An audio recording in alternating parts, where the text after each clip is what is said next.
말씀은 솔로몬의 재판으로 아주 잘 알려진 말씀입니다. 아마 교회 안 다니는 사람도 이 솔로몬의 재판 정도는 모르는 사람이 없지 않을까 싶은데요.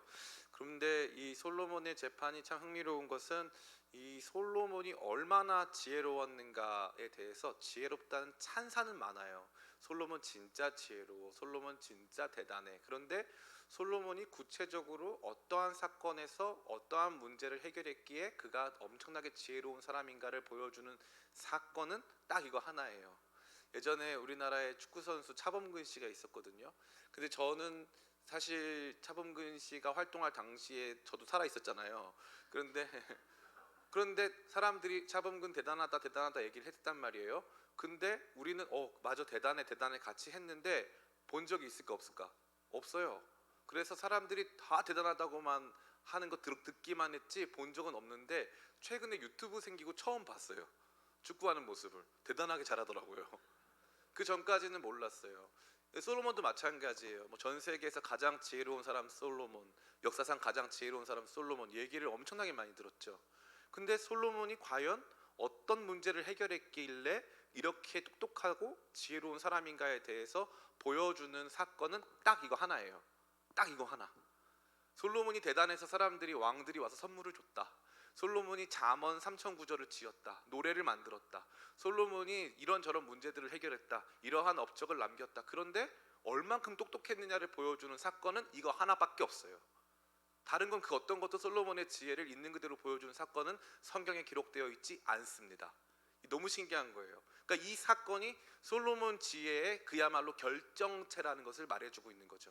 그러니까 이 솔로몬 재판, 이 사건을 제대로 이해하고 바라보는 게 솔로몬 지혜의 본질을 제대로 파악하는 핵심이다라는 것을 우리는 알 수 있어요. 자, 그러면 이 솔로몬 재판으로 알려진 이 사건이 과연 솔로몬이 얼마나 똑똑했는가, 솔로몬이 얼마나 지혜로운 사람인가만을 보여주기 위한 사건일까요? 아니면 그 이상, 그 무언가가 있을까요? 두 번째겠죠. 그 이상, 그 무언가의 메시지를 담고 있어요. 그러니까 솔로몬이 똑똑했다, 솔로몬이 지혜로웠다, 어려운 문제를 잘 해결했다는 걸 넘어서서 이 이야기가 저와 여러분에게 보여주고자 하는 더 강력한 그림이 있다라는 거죠. 그래서 오늘 설교 제목은 솔로몬 지혜의 진짜 영광이라는 거예요. 진짜 이것에 대한 가치를 발견하고 알아갈 때 우리가 보기에는 솔로몬 똑똑하다라는 얘기인데 뒤에 보니까 그 얘기가 아니었네, 더 위대한 이야기가 있었네 하는 것을 발견할 수 있다는 거예요. 아무쪼록 오늘 말씀을 통해서 솔로몬 재판 속에서 드러난 하나님께서 정말 보여주고자 하시는 그분의 위대한 영광을 함께 바라보는 저와 여러분 다 되시기를 예수님의 이름으로 축원합니다. 아멘. 본격적인 이야기에 앞서서 오늘 본문의 이야기를 정확하게 또 간략하게 정리해 볼 필요가 있어요. 이 한 집에 두 명의 이 직업 성매매 여성이 살고 있었어요. 이 직업 성매매 여성이 3일 간격으로 출산을 했습니다. 집안에 다른 사람들은 없었어요. 그런데 한 여성이 자다가 일어나 보니까 자기가 아이를 깔아뭉개서 아이가 목숨을 잃은 상태가 된 거예요. 근데 그 여성이 어떻게 했냐면 살아있는 아기와 자기의 죽은 아이를 바꿔치기를 해서 그 아이를 자기 거라고 주장하고 자기가 계속적으로 지금 보호하고 있는 상태가 되었다라는 것입니다. 그래서 이 부분에서 친모가 이거 아니다, 죽은 아이가 내 아이가 아닙니다, 나 억울합니다, 내 아이는 살아 있었습니다, 이 아이는 내 아이가 아니라 저 사람의 아이입니다, 저 사람이 지금 내 아이를 데려가서 자기 아이라고 주장하고 있습니다 라고 이 소송을 제기한 것입니다. 이 부분에서 솔로몬이 엄청난 판결을 내리죠. 그 판결은 이겁니다. 그러면 칼을 가지고 와라. 그래서 그 아이를 반으로 나누자. 반으로 나눠서 그냥 나눠 가져라. 그럼 끝나는 거 아니냐. 우리가 봤을 때는 상상도 할 수 없는 정말 극악무도한 판결이 아닐 수 없죠. 이러한 종류의 판결을 내리는 재판장이 있다면 진짜 우리는 막 엄청난 분노를 할 거예요. 근데 놀랍게도 그렇게 판결을 내리니까 이 아이의 진짜 엄마가 갑자기 제발 그렇게 하지 말아달라고 자기가 이 소송을 통해서 얻으려고 하는 권리, 회복하려고 하는 권리를 포기하고 그 아이 살려주라고, 그냥 저 엄마가 키우게 하라고, 애는 죽이지 말라고 그렇게 딱 말하죠. 다른 엄마는 뭐라고 합니까? 그 사람은 그냥 그래 차라리 잘 됐다, 그러면 애 반 잘라서 너 갖고 나 갖고 누구 것도 되지 않도록 하자라고 말을 한 거죠. 그러니까 솔로몬이 거기서 최종적인 판결을 내립니다. 아이를 살려달라고 한 이 엄마 진짜 엄마 맞다. 진짜 엄마 맞으니까 이 아이를 그 엄마한테 돌려줘라. 이 얘기가 오늘 얘기 전부잖아요. 그래서 여러분 잘 아는 얘기잖아요. 근데 문제가 뭐냐면은 이 재판이 매우 이상하다는 거예요. 왜 이상합니까? 이 재판은 사실 굉장히 어떻게 보면은 불량한, 어떻게 보면 제대로 인정받을 수 없는 수준의 재판이에요. 첫 번째 뭐가 없냐? 증거가 없어요. 증거가 그냥 없는 게 아니라 증거를 요구하지도 않아요. 네가 진짜 저 아이의 엄마라는 증거를 대봐. 저 아이 몸에서 어떤 특징이 너와 유사한 유전적 관계성이 있는지 네가 설명해봐. 이런 내용은 등장합니까? 안 등장합니까? 안 등장해요. 솔로몬이 오늘날 아마 살아있었고 이 재판이, 비슷한 종류의 재판이 대한민국에서 열렸더라도 아마 솔로몬은 이러한 방식으로 했을 거예요. 다시 말해 증거 필요 없이 재판한다 이거예요. 우리 생각에는 말도 안 되는 재판이지만 솔로몬은 증거 없이 재판했어요. 두 번째, 증인이 없어요. 증거와 증인이 없단 말이죠. 그래서 혹시 이 아이를 누구한테 보여준 적이 있느냐, 그래서 이 아이를 본 사람들이 이 엄마랑 이 아이랑 혹시 만난 적이 있냐, 그래서 이 아이가 이 엄마의 아이라는 걸 확실히 증언해 줄 수 있는 사람이 있냐, 아니 하다못해 여러 배심원을 놓고 자, 이 아이가 누구라도 닮았습니까? 이런 거라도 할 수 있잖아요. 근데 증인도 요구하지 않았다는 거죠. 증거도 없고 증인도 없는 이상한 재판. 증거도 없고 증인도 없는데 한 번에 판결을 내렸다는 아주 이상한 재판이에요. 그런데 우리가 주목해야 될 것은 뭐냐면은, 신기한 게 뭐냐면 증인도 없고 증거도 없는데 판결을 내렸어요. 이 엄마가 진짜 엄마고 저 엄마가 가짜 엄마다. 판결을 내렸는데 누구도 이의를 제기하지 않는 완벽한 판단이었다는 거예요. 이게 진짜 대박인 거예요.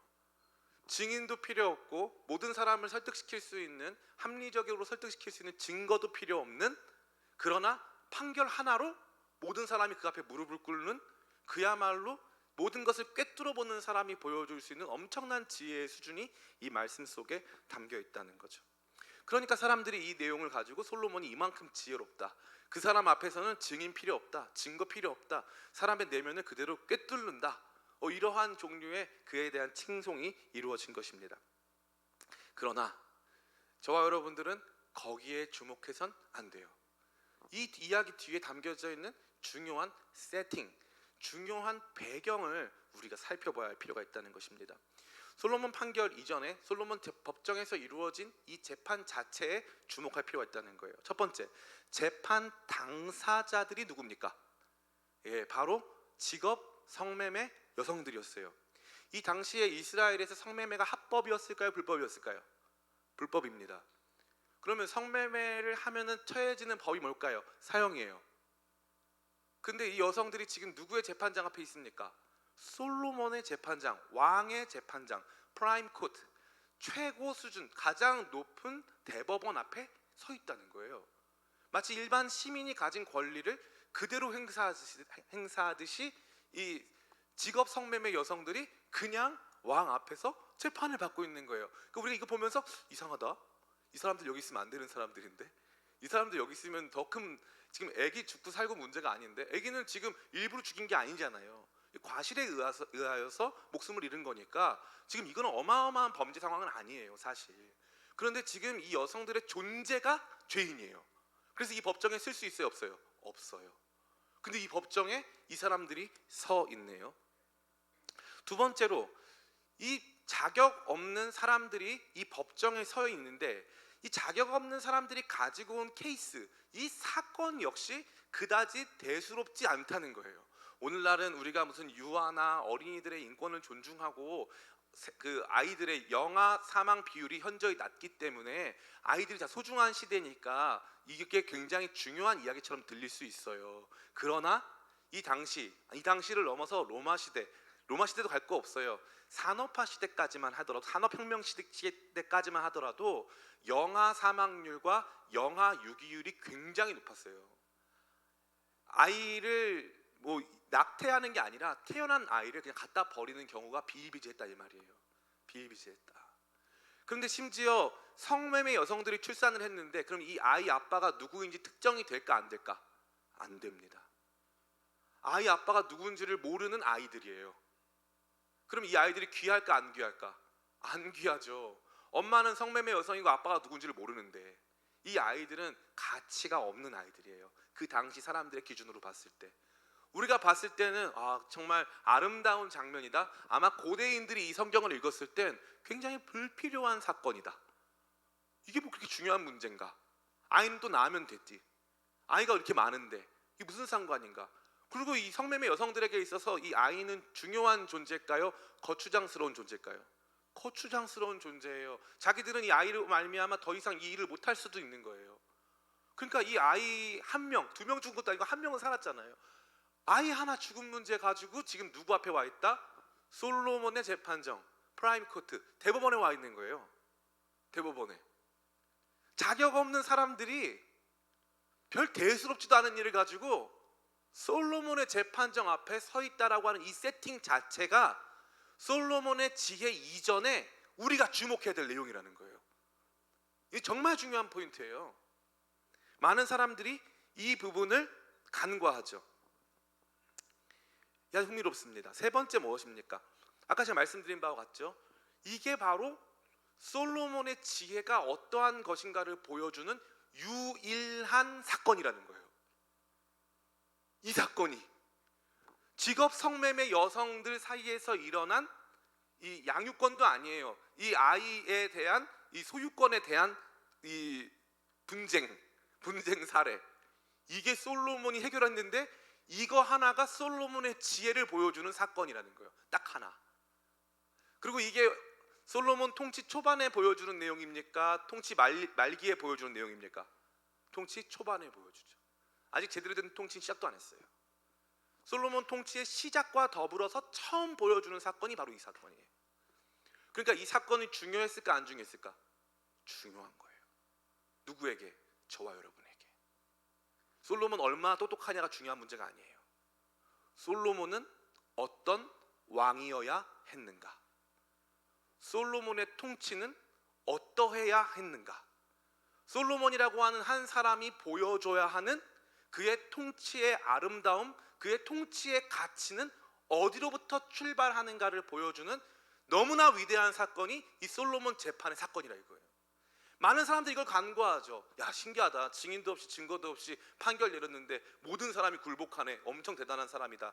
그걸 넘어서 왜 하필이면 이러한 사건이 솔로몬 앞에 서 있는가? 왜 하필이면 이 사건에 대한 이야기? 솔로몬이 더 지혜롭게 해결한 사건이 없었을까 있었을까? 있었겠죠. 더 엄청난 판단이 있었겠죠. 엄청난 수학 문제도 풀었겠죠. 엄청난 기하학적인 문제도 해결했겠죠. 엄청난 사회 문제, 경제 문제에 있어서도 두각을 나타냈겠죠. 그러나 정작 하나님의 말씀인 성경이 저와 여러분에게 보여주고 싶었던 솔로몬 지혜의 진정한 가치는 바로 이 사건에 있었다는 거예요. 이 사건이 다시 말해 하나님 나라 통치의 가장 중요한 이그젬플, 예시예요. 예시. 하나님 나라는 이런 곳이야. 하나님께서 세우신 다윗의 자손 솔로몬의 통치는 바로 이러한 통치야. 이게 그 솔로몬의 통치 아래 살아가는 사람들의 삶의 영광이었어. 아마 애굽은 발전된 문명과 기술을 자랑했을 거예요.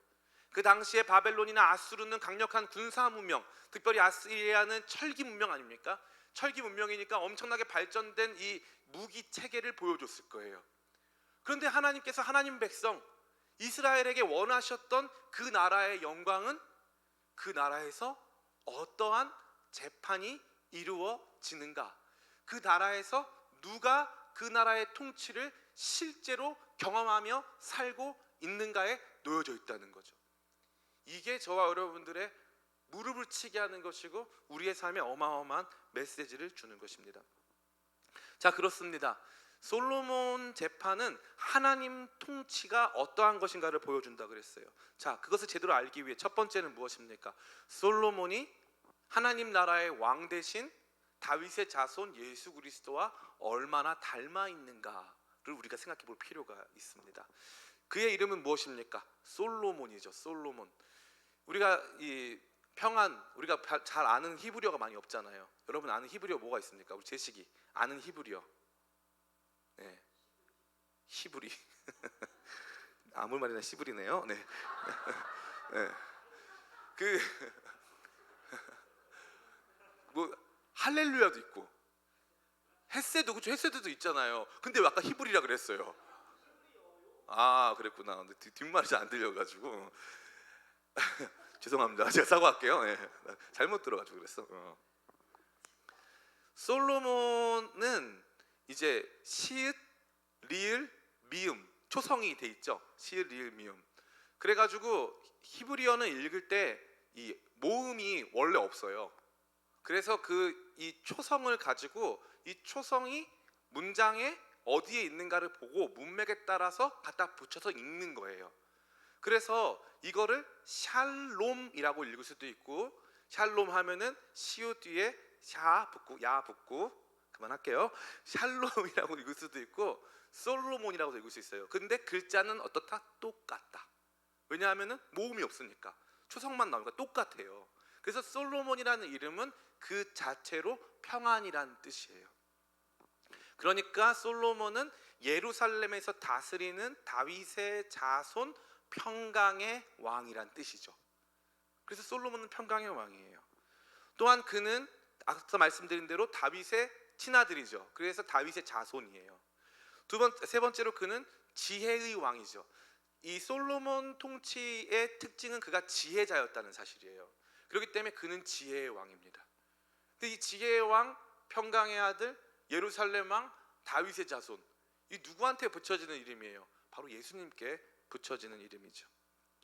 그래서 이 지혜가 예수님의 특징이고, 예수님 자기 자신이 솔로몬보다 더 큰 이라고 자기 자신을 지칭하십니다. 제가 읽어드릴게요.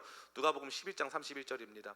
심판 때에 남방 여왕이 일어나 이 세대 사람을 정죄하리니 이는 그가 솔로몬의 지혜로운 말을 들으려고 땅끝에서 왔음이거니와 솔로몬보다 더 큰 이가 여기 있으며. 예수님이 솔로몬보다 더 큰 이시래요. 더 큰 지혜자. 왜냐하면 남방 여왕 스바의 여왕이 솔로몬 지혜 들으러 왔는데, 지금 솔로몬보다 더 큰 지혜의 사람 예수님께서 지금 지혜의 말씀을 주시잖아요. 그러니까 예수님은 지혜의 왕이죠. 이러한 모든 면을 통해서 봤을 때 이 솔로몬은 예수님의 예표, 예수님과 매우 닮아서 예수님을 보여주는 예수님의 그림자라고 할 수 있는 것입니다. 그러니까 지금 일어나고 있는 이 재판 상황, 이 판단을 통해서 자신의 지혜를 보여주고 있는 이 상황은 솔로몬 개인의 지혜의 탁월함을 넘어서, 솔로몬 IQ 테스트가 아니라 솔로몬 개인의 탁월함을 넘어서 그의 본체가 되는, 그가 삶을 다해서 가르쳐야 하는 예수님의 지혜가 어떠한 지혜인가를 보여주는 그림이 된다라는 것을 저와 여러분에게 보여주고 있죠. 두 번째, 솔로몬은 예수님의 예표다. 두 번째는 이 법정에서 우리는 앞서 말씀드린 대로 이 세팅 자체에 주목해야 된다 그랬죠. 하나님 나라의 영광을 보게 된다 그랬어요. 그것은 무엇입니까? 돈 있는 사람, 부유한 사람, 힘 있는 사람, 명예로운 사람, 인맥 좋은 사람, 그 사람들에게만 공의로운 재판이 이루어지는 것이 아니라 직업 성매매 여성들에게 공의로운 재판이 이루어지고, 직업 성매매 여성이 나와서 아빠가 누군지를 알지 못하는 거추장스러운 한 아이의 죽음의 사건이 위대한 지혜의 왕 솔로몬 재판 법원에서 다루어지고 있음을 통하여 모든 사람이 솔로몬, 다시 말해 예수님의 판단과 지혜 앞으로 나아갈 수 있다고 보여주는 거예요. 돈 있고 힘 있는 사람들만 예수님 만날 수 있는 것이 아니라는 거죠. 참 재밌어요. 신천지가 어느 지역에 들어가서 산옮기기를 하려고, 이단 교회가 산옮기기를 하려고 들어갔대요. 들어갔는데 그 지역에 딱 들어가서 어떤 교회를 봤는데 건물도 있고 다 좋은데 그 교회에 갔다가 신천지가 포기하고 그냥 나간 데가 있대요. 신천지가 왜 나갔냐면은 거기에는 다 가난한 할머니 할아버지들밖에 없어서 신천지가 갔다가 여기는 하지 말자고 나왔대요. 근데 할아버지 할머니들이 기분이 나쁜 거예요. 왜냐하면 신천지가 온 것도 기분 나쁘지만 우리가 아무 가치가 없어서 우리를 버린 것도 기분이 나빴던 거예요. 그러니까 너무 황당하잖아요. 왜요? 세상 모든 것은요, 내가 가치가 있을 때, 내가 그 사람한테 나아갈 수 있는, 쓸모가 있는 가치가 있을 때 나에게 다가오는 거예요. 그런데 여기는 가치 없는 사람들의 가치 없는 재판에 솔로몬 왕이 판단을 내리잖아요. 예수님이 똑같은 거예요. 하나님 나라는 심령이 가난한 사람들의 나라예요. 하나님 나라는 애통하고 울부짖고 있는 사람들의 나라예요. 하나님의 나라는 억울한 일 겪은 사람들의 나라란 말이에요. 그들의 이야기를 들어주시고 그들의 눈물을 닦으시고 그들의 아픔에 주목하신단 말이에요. 그러니까 이게 예수님께서 보여주시고자 하시는 하나님 나라의 정수 그 자체예요. 이 재판은 그것을 저와 여러분에게 보여주고 있습니다. 세 번째로, 이게 어떻게 하나님 나라, 또 하나님 나라의 모습이어서 우리가 어떠한 의미를 가질 수 있느냐, 바로 이것이 이 나라에 살아가는 우리에게 주어진 약속이라는 거예요. 우리가 비록 천하고 부족해도 우리 삶에 일어나는 지극히 작고 사소한 문제 하나에도 우리 주님은 귀 기울이시고 말씀하시고 우리의 재판이, 우리의 억울함이, 우리의 하소연이 그분의 법정 안에서 다루어질 수 있다는 것을 보여주죠. 근데 너무 놀라운 건 뭐냐면은 이 재판에서 그 여인인 뭐라고 말합니까? 아이를 죽이지 말아달라는 거예요. 그 아이 진짜 어머니의 목소리를 알아듣는 거죠. 진짜 어머니의 목소리가 다른 뭐 합리적인 증거에 의해서 백업, 그거에 의해서 보증되는 게 아니라 그냥 그 자체로 그 이야기를 들어주는 거예요. 그 이야기를. 더 아름다운 건 뭔 줄 알아요? 여기 보면은 아이 잃은 그 엄마에게 아이를 돌려주는 이야기는 있어요. 그러면 아이가 죽어서 그 아이를 뺏으려고 했던 그 여성에게 주어진 처벌은 여기 등장할까요? 등장하지 않을까요? 등장하지 않아요. 마지막 장면 제가 읽어드릴게요. 이렇게 되어 있어요. 27절, 왕이 대답하여 이르되 산 아이를 저 여자에게 주고 결코 죽이지 말라. 저가 그의 어머니라 하매. 이게 판결의 끝이에요. 자, 아이에 대한 잘못된 소유권을 주장한, 잘못된 이 친권을 주장한 저 여자에 대해서는 가가지고 뭐 감옥에 가둬라, 저 여자에 대해서는 매로 쳐라, 이런 말이 있어요 없어요? 없어요. 왜 없을까? 왜 없을까? 그게 죄가 아니어서? 아니에요. 없어요. 반대로 왜 살아있는 아이를 내 아이라고 주장했을까요? 직업 성매매 여성이 엄마니까요. 내가 부주의해가지고 아이를 잃었어요. 나에게도 너무 상처가 됐어요. 어떻게 해야 될지를 모르겠어요. 내가 이 죽은 아이 그냥 내가 죽였다고 하는 것도 너무 무섭고, 그래서 빨리 가가지고 나도 모르게 미친 사람처럼 이 아이 내 거라고 막 우기고 있는 거예요. 그리고 나서 왕이 죽이재요. 그러면 빨리 다 죽이자. 지금 이 재판에서 소리 없이 주목받고 있는 건 자기 실수로 자기 아이를 죽인 그 여자의 마음이에요. 그래서 그 여자에게는 처벌이 이루어지지 않는 거예요. 이게 왜 그런 줄 알아요? 진짜 지혜는 사람들의 내면의 소리에 주목하기 때문이에요. 그들이 가진 상처와 아픔에 주목하기 때문에 진리로 이 아이가 저 여자의 자녀다라는 것을 선포했지만, 그 진리는 누군가를 처벌하는 수준의 진리가 아니라 누군가의 삶을 온전케 하고 그들을 위로하는 진리임을 이 말씀이 보여주고 있는 것입니다. 그 왜 그랬을까? 지혜의 본질이 바로 거기에 있기 때문인데요. 열왕기상 3장 8에서 9절 같이 한번 읽어보겠습니다. 열왕기상 3장 8에서 9절 같이 읽습니다. 시작. 주께서 택하신 백성 가운데 있나이다. 그들은 큰 백성이라 수요가 많아서 셀 수도 없고 기록할 수도 없사오니 누가 주의 이 많은 백성을 재판할 수 있사오리까? 듣는 마음을 종에게 주사 주의 백성을 재판하여 선악을 분별하게 하옵소서. 아멘. 듣는 마음을 달라는 거예요. 듣는 마음. 이 듣는 마음은 재밌게도 어디로부터, 하나님께로부터 듣는 것인가 사람으로부터 듣는 것인가, 이것이 나타나 있지 않아요. 말씀 들음의 출처가 등장하지 않아요.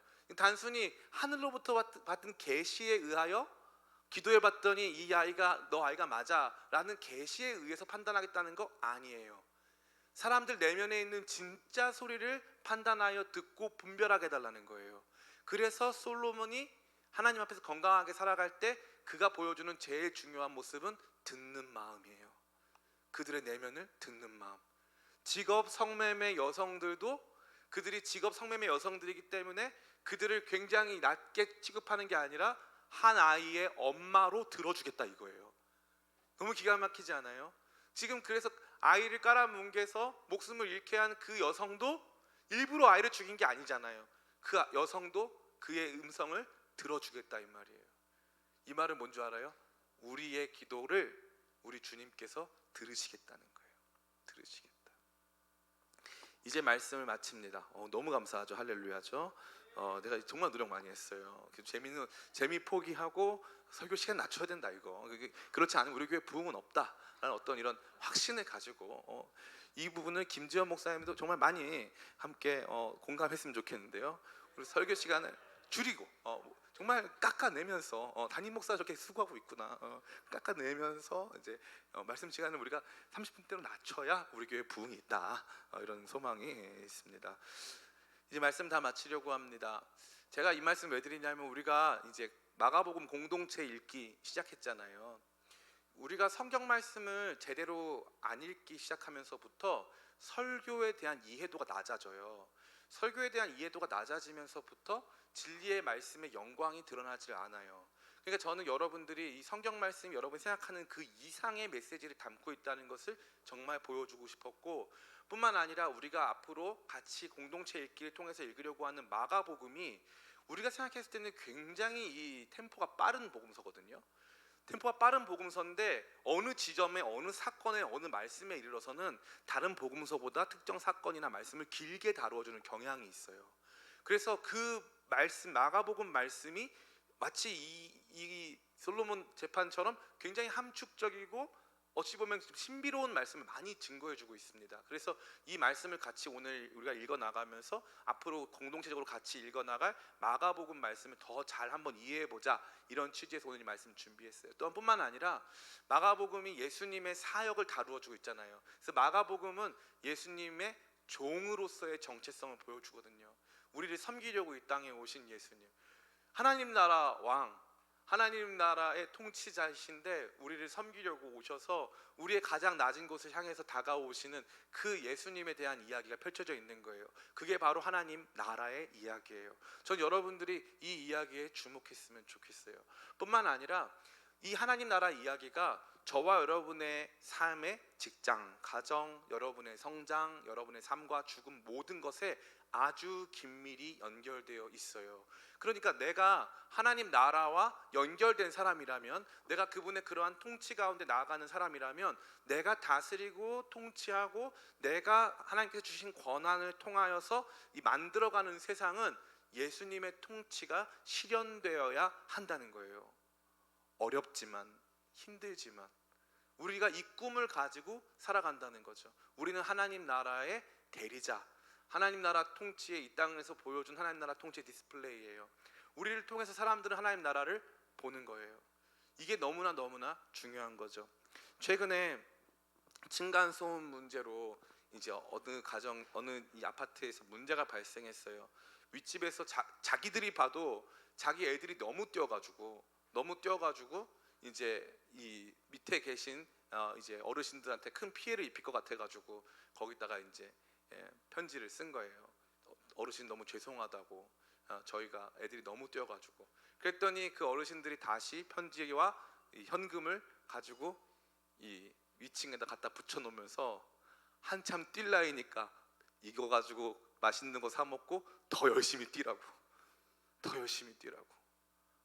여러분 이런 거 본 적 있으세요? 저는 많이 본 적 없어요. 하나님 나라는 이런 거예요. 이거를 만들어가는 게 저와 여러분들의 삶의 목적이에요. 힘들고 어려워요. 그런데 이 영광을 본 사람들, 내가 그 예수님, 나 같은 사람이 그분의 법정, 그분의 면전 앞에 설 수 있고, 나의 삶의 지극히 작고 사소한 문제, 쉽게 누군가에게 무시받을 수 있는 문제가 그분에게 중요한 사건처럼 다루어지고, 내 깊은 마음의 갈망을 그분이 들어주셔서 내 삶에 진짜 내가 원하는 진짜 옳고 바른 판단이 임하는, 그걸 경험해 본 사람들, 그러면 그 하나님 나라가 인종, 문화, 그 어떤 차이도 없이 아름답게 우리를 통해서 구현되는 거룩한 꿈이 생기는 거예요. 제가 원래는 이번 주부터 이제 산상수훈 말씀을 강의할까 하다가 쉬어가는 타임으로 한번 이 말씀 나누고 그 다음부터 하려고 하다가 이 마가복음 공동체 읽기를 한다 그래서 잘 됐다. 그럼 마가복음을 같이 읽자. 그럼 마가복음 내용이 뭐예요? 그 내용이 종으로 와서 섬기시는 예수님인데, 예수님 종으로 섬기셨으니까 여러분 왕처럼 대접만 받아야 돼요? 아니잖아요. 하나님 나라 놀라운 복음은 우리로 예수님 닮게 해요. 우리로 그분의 통치에 참여하게 하고 내가 밟는 모든 땅, 내가 가는 모든 곳에서 그분의 통치가 임하도록, 그분의 통치가 구현되도록 하는 거예요. 그게 우리의 신앙이에요. 신앙 양심을 가진 모든 사람들이 그러한 변화를 일으켜요. 목사님, 세상은요 그런 사람들로 돌아가지 않아요. 제가 여러분에게 말씀드리고 싶은 수많은 사람들이 있어요. 지금도 여전히 세상이 그나마 조금 살만하고, 지금도 여전히 세상 안에서 상식이 통하고, 세상과 사회 안에 조그마한 발전이 있는 것은 지금도 이 하나님 나라의 통치를 믿으며 수많은 사람들 앞에 하나님 나라의 통치를 자기 자신이 가진 분량만큼이라도 보여주려고 힘쓰고 애쓰는 사람들로 인하여서 그 나라의 통치가 지금도 이루어지고 있습니다. 솔로몬 지혜의 놀라운 판결은 솔로몬 개인의 지혜가 아니라 하나님 나라의 영광을 보여주는 것이고, 하나님 나라 영광의 왕이신 예수님의 사랑과 그분의 우리를 향한 거룩한 관심을 보여주고 있는 것임을 기억하여 그 나라의 영광을 품고 그 나라의 영광을 이 땅 가운데 구현하는 저와 여러분 다 되시기를 예수님의 이름으로 축원합니다. 우리 잠시 같이 기도할까요? 같이 기도하는데 참 이 말씀을 준비하면서 이